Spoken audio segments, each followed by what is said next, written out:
É que é... Porque às vezes, Aham. o que já foi mas uma nova evidência. É.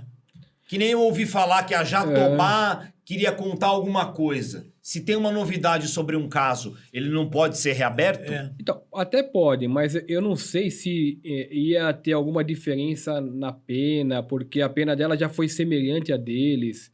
Eu não sei se realmente ia ter Como se ela tivesse feito mesmo sem essa informação. Exatamente, exatamente. Então, não sei se... Ela foi condenada pelo homicídio mesmo. Então, como ela já foi condenada pelo homicídio, foi como ela batendo ou não, ela já teria cumprido a pena, entendeu? Mas não sei não, hein? Mano, Essa informação hein, mano? é um negócio... porque é o crime mais midiático da história, eu acho. Eu também acho, É um dos mais midiáticos. Eu também acho. Sem dúvida nenhuma. É o mais... Junto com o do Nardoni, que foi outro... Quem tava lá também é o Lindeberg. Também. Hoje saiu o caso Eloá na é. Netflix, né? Ele tava lá. Saiu. Eu comecei a ver. Qual que foi o seu relacionamento lá de vista ou de alguma conversa com o Alexandre Nardoni, Paulinho? Cara, o Nardoni, eu tinha... Esse livro você vai ter que caprichar, você vai ter que fazer, hein? Então, Eu vou no lançamento. Mano, esse livro aí tem que acontecer. O Nardoni, eu... Vai ser na Sacada Pizzaria. Sacada Pizzaria. A sacada é top, hein, papai? O Nardoni, eu sempre tive uma má impressão dele. Então, eu pouco falava.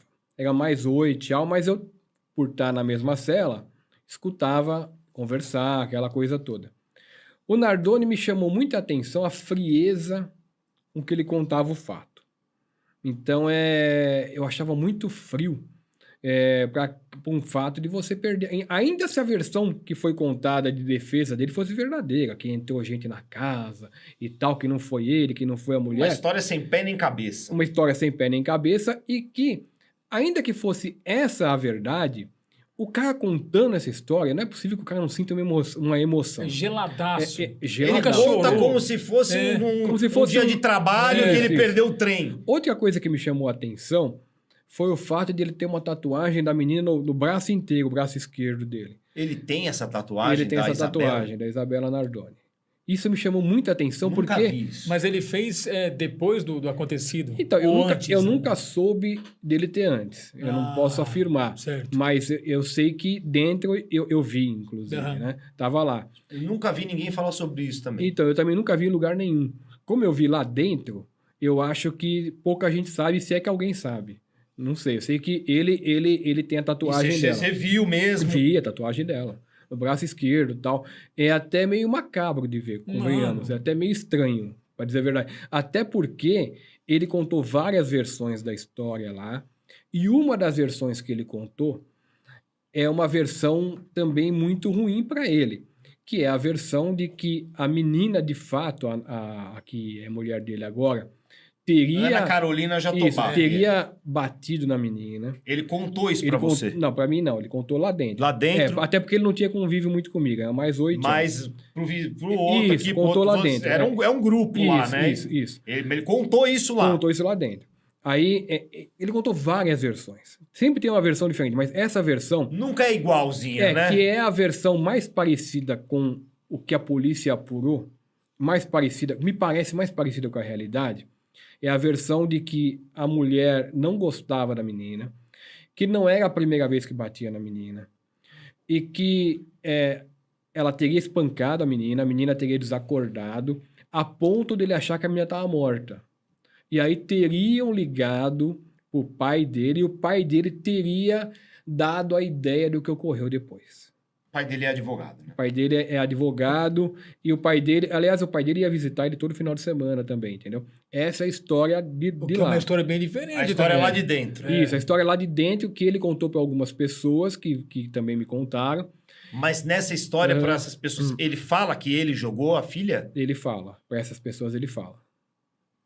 Entendeu? É uma história que bate com o que é contado na apuração oficialmente policial. Ele não...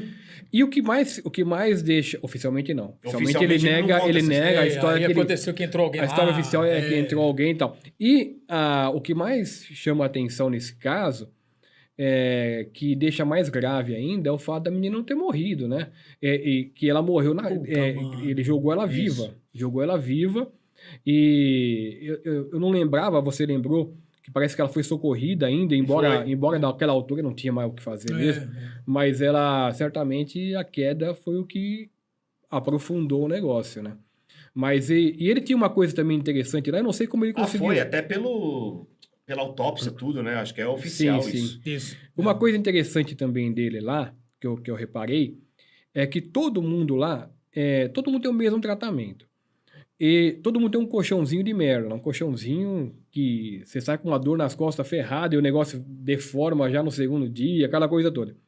E o Nardoni tinha um colchão gigante, colchão bom. E eu fui perguntar, como que só ele tinha esse colchão bom lá dentro e todo mundo tinha um colchão de merda.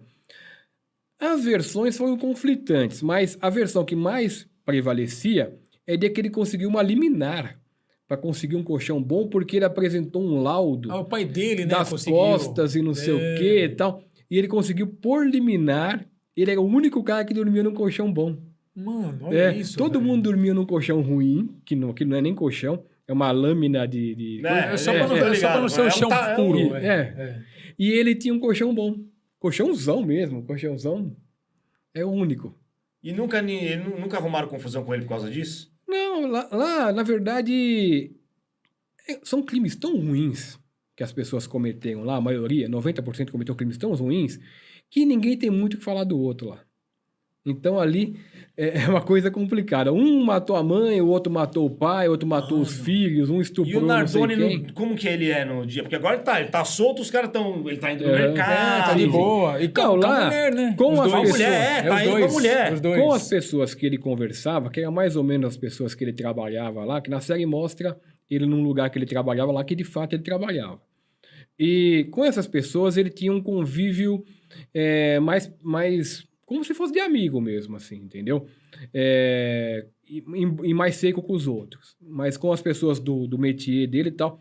Alguma coisa que eu preciso contar também na série que não é verdade é o seguinte, aliás, eu conversei com o Pimenta é meu amigo. E o Pimenta também não gostou. Todas as cenas em que aparece o Pimenta Neves, elas não são verdadeiras. Inclusive na aparência física. O Pimenta estava lá sem barba e magro. Na série ele aparece com barba e gordo. Aquela conversa com o Nardoni nunca existiu, porque o Pimenta nunca esteve naquele lugar. O Pimenta ele tinha uma autorização, por conta de saúde e da idade, que ele podia, para ele não trabalhar. Então ele não ia, ele ficava na cela, porque ele já era uma pessoa doente, uma pessoa que tomava remédio, então ele tinha muita dificuldade lá dentro por conta disso. Então, mas aquela cena do Pimenta nunca aconteceu. É outra coisa que não aconteceu na série. Então, com o Nardoni, seu contato foi pouco. Bem pouquinho. Foi pouco. Eu, na verdade, eu não tinha vontade de chegar perto. Entendeu? Era uma coisa que era complicada. Energia Mas você Agora, chegou a conversar com ele algumas vezes. Mais oi, tchau, essas coisas. Agora, uma coisa que eu queria contar aqui que é interessante, e é até bom porque tinha um preso lá, que era um médico.